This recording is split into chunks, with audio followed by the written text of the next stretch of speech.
안녕하세요. 법무법인 센트로의 김정우 대표 변호사입니다.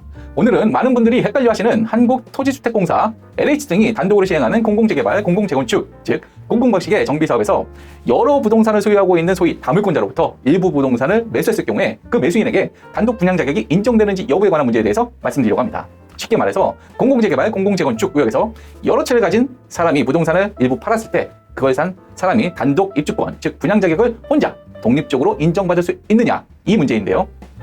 이 문제가 매수인에게 몇 억에서 몇십억 원이 왔다 갔다 할 수 있는 것이라서 반드시 알아두셔야 하겠습니다. 재건축 재개발 조합을 설립하여 시행하는 조합 방식의 정비사업의 경우에 다물권자 거래와 관련하여 도시정비법에 명시적인 규정이 있습니다. 조합 설립 인가일을 기준으로 그 이후에 매수를 할 경우 단독 조합원제의 그리고 단독 분양 자격이 인정되지 않습니다.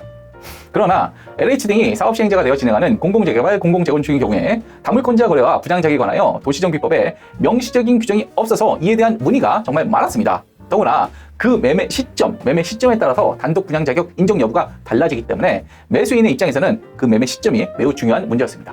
법조인들 사이에서도 단독 분양 자격이 인정될 수 있는 그 기준 시점에 대해서 분양 신청 종료일 기준인지 아니면 사업 시행자 지정일 기준인지에 대해서 견해가 나뉘어 있었습니다. 그런데 지난 2025년 5월 20일 도시정비법이 개정되어서 LH 등이 시행하는 공공재개발, 공공재건축의 경우에 사업 시행자 지정일을 기준으로 그 이전에 매수한 사람들만 단독 분양 자격이 인정이 되고 그 이후에 거래한 사람들에게는 단독 분양 자격이 인정되지 못하게 되었습니다. 간단히 이야기해서 사업 시행자 지정일 이후에 다물권자의 부동산 중에 일부 부동산을 산 사람은 단독 입주권을 받을 수 없다, 이렇게 법에 못 박아 버린 겁니다. 다만 이 개정 도시정비법은 2025년 5월 20일 그 이후에 LH 등이 사업 시행자로 지정된 경우부터 적용이 됩니다. 만약 개정법 시행 이전에 이미 토지주택공사 등이 사업 시행자로 지정이 되어 있다면 이 개정법은 적용되지 않습니다. 그러니 현재 공공재개발, 공공재건축 구역의 물건에 대해서 입주권 투자를 생각하고 계신 분들은 해당 구역에 대한 개정법 적용 여부에 대하여 잘 알아보셔야 하겠습니다. 자, 그러면 개정 도시정비법이 적용되지 않는 구역은 어떻게 처리해야 될까요? 이번 개정 도시정비법이 적용되지 않는 공공방식의 공공재개발, 공공재건축 구역에 대해서는 다물권자 거래 시 단독 분양 자격이 인정되는 기준 시점을 언제로 봐야 하는지에 관한 문제는 여전히 견해의 대립이 있습니다. 이에 관하여 조합 방식에 관한 기존 도시정비법 규정을 유추 적용해서 사업 시행자 지정일을 기준으로 해야 한다는 견해도 존재합니다. 그러나 제 개인적인 생각으로 이 견해는 타당하지 않습니다.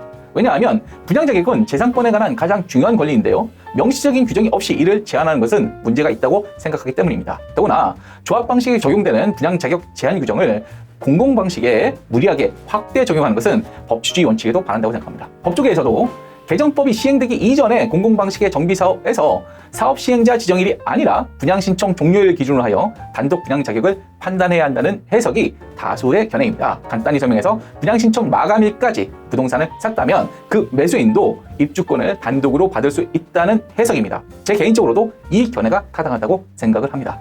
오늘은 LH 등이 사업 시행자가 되어 시행하는 공공재개발, 공공재건축에서 다물권자 거래 시 단독 분양 자격이 인정되는 그 기준 시점에 관한 내용을 알아보았는데요. 다시 정리를 좀 해보겠습니다. 지난 2025년 5월 20일 시행된 개정 도시정비법 규정이 기준이 됩니다.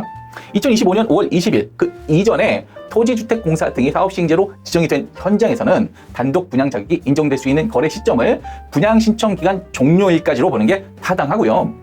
2025년 5월 20일 이후에 토지주택공사 등이 사업시행자로 지정이 된 현장에서는 개정 도시정비법 규정에 따라서 사업시행자 지정일을 기준으로 하여 그 이전에 거래된 물건에 한하여 단독 분양 자격이 인정될 수 있습니다. 우리 시청자분들께서 꼭 기억해야 할 포인트 첫 번째, 2025년 5월 20일과 사업시행자 지정일을 반드시 확인하라. 언제 지정됐는지가 입주권 자격의 기준이 될 것입니다. 두 번째, 법률 자문을 꼭 받으시길 바랍니다. 정비사업은 단순 부동산 매매가 아니라 법률과 행정이 복잡하게 얽혀 있습니다. 인터넷에 카더라 정보만 믿고 투자했다가 낭패 보시는 분들이 정말 많습니다. 반드시 전문 변호사의 상담을 받고 투자를 진행하시는 것을 추천드립니다. 오늘은 공공방식 정비사업에서 다물권자 거래와 단독 분양 자격에 대해서 알아봤습니다. 2025년 5월 20일 법 개정으로 이제 기준이 명확해졌습니다. 하지만 여전히 각 구역마다 상황이 달라서 꼼꼼히 따져봐야 합니다. 오늘 영상이 도움이 되셨다면 좋아요와 구독 부탁드리겠습니다. 지금까지 법무법인 센트로의 김정우 대표 변호사였습니다. 감사합니다.